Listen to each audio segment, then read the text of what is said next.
Le processus d'organisation des activités entrant dans le cadre de la Journée internationale de la chorale édition 2025 dans le département de l'Atlantique suit normalement son cours. Ce samedi 21 juin 2025, 3 chorales issues de la sous-région Akasato A ont donné un magnifique concert pour exprimer sur podium leur talent artistique en polyphonie vocale au grand bonheur du public présent.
Les chorales ont tour à tour émerveillé l'auditoire avec des prestations de haute qualité. Chaque groupe a su se démarquer par la justesse des voix, la maîtrise des harmonies et la profondeur spirituelle des cantiques interprétés.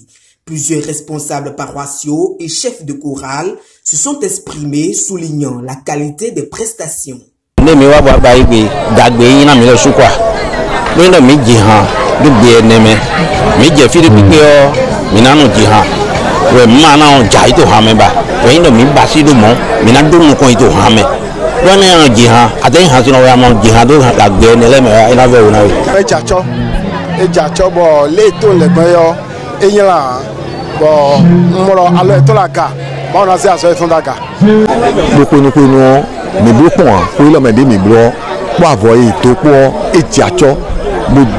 Nagigo filẹ̀ bọ̀ nù ìfilẹ̀ dọ̀ ayé yìí jilẹ̀ ọ̀ ẹ̀ nagigo bọ̀ ẹ̀ jẹ́ sọ̀dọ̀ sọ ìrànlọ́ ewu ìgboro bọ̀ ẹ̀ jẹ́ fún gbogbo jẹ́ kàndé wà gbọ́n náà dòpó bọ̀ kóra filẹ̀ ọ̀ bẹ̀rẹ̀ náà dòpó yìí kọ́nsẹ́ dò filẹ̀ ọ̀ nù náà dòpó bọ̀ náà jà tọ́. báwo sì gígo ọ tó jẹ̀dẹ̀ náà dókun pílá dónú bọ̀ ẹ̀yìn jíkìsí òpin lọ́dàlì mímọ́ dọ̀ ajigbẹlẹ lọsùn yìí ní dógan dóde mi wá fìtò wìjà ayé èdè ọ nùwé mi mọtò fúnlẹ ọ mi mọdọ bọgádì dómẹ ajigbẹlẹ dé wá fìtò égbé ilẹ yìí wà sàn. ẹ kóra mi tọ̀ kó ló bọ̀ wẹ̀ ọ nùwé mi náà dọ̀dọ̀ fúnlẹ pọ̀ ọ wẹ̀ yín dọ̀dọ̀ pẹ̀dé tòkè yín nu yín wá dé yín bá sílẹ̀ mẹ́ yín dúró máa wùjà yọ máa wọ̀ náà bọ́ àlọ́ bọ̀ yín lọ súnlẹ̀ ọ kó nùwé yín bá yín lẹ̀ pọ̀ ìná tọ́ta. Oui, mi wá bọ̀ àhò parce que ẹ̀yin yìí ń lò kọ́ńtò polyphonique vocal côté bọ̀ mi dògbò mi wá bọ̀ mi de gesi bo a ho de mi ho mi no te ko ma o si duro mi no de mi na mo point de na mi si o do mi na gba premier kabi deuxième point de mi na mo e na zombo ko de vonu mi na level do gambo level wa zo wo nde mi blo fidi ni na ve jury si mele do ni wa zo eton bo je we na ya zo eton de ko bu na wa bo no today na mi ni ve jury do ni wa zo eton ko na tenu mi. Sous le contrôle des membres du bureau régional de suivi des chorales présidé par le vénérable suprême évangéliste Benoît Aron-Lonsou, le spectacle a ravi les cœurs et élevé les esprits. Le concert de 2005 là, vraiment c'est intéressant. Dans le pratique, c'est très bon, c'est appréciable.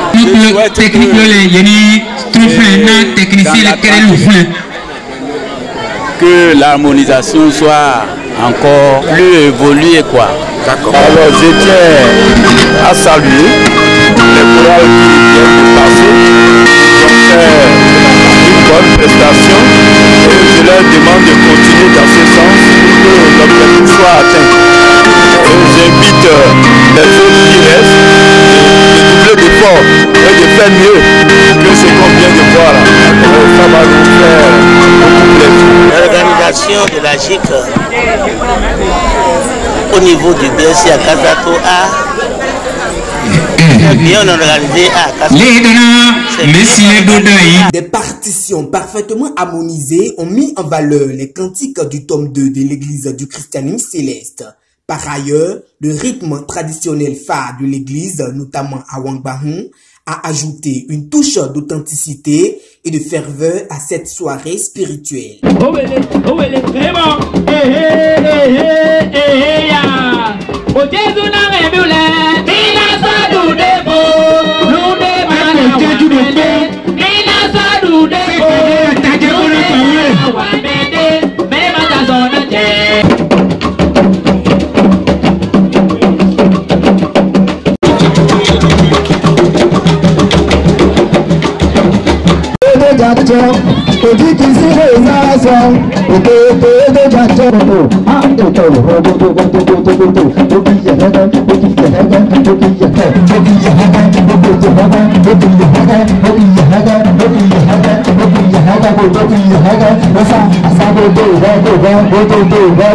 Le comité d'organisation a pris la parole pour saluer l'engagement des chorales participantes et inviter les uns et les autres à s'impliquer pour la réussite de la GIC Atlantique 2025.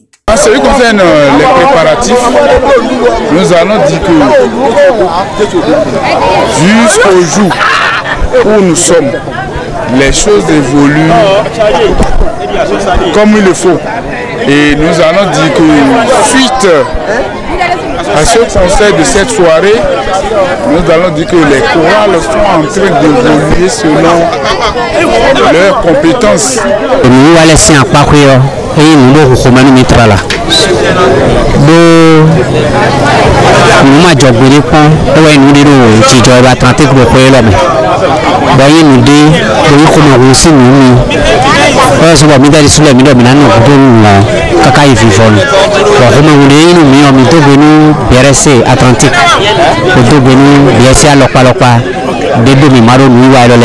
Le prochain rendez-vous étant désormais fixé, toutes les attentions sont tournées vers les autres formations chorales qui s'apprêtent à monter sur scène pour offrir au peuple céleste les plus belles mélodies divines de la polyphonie vocale.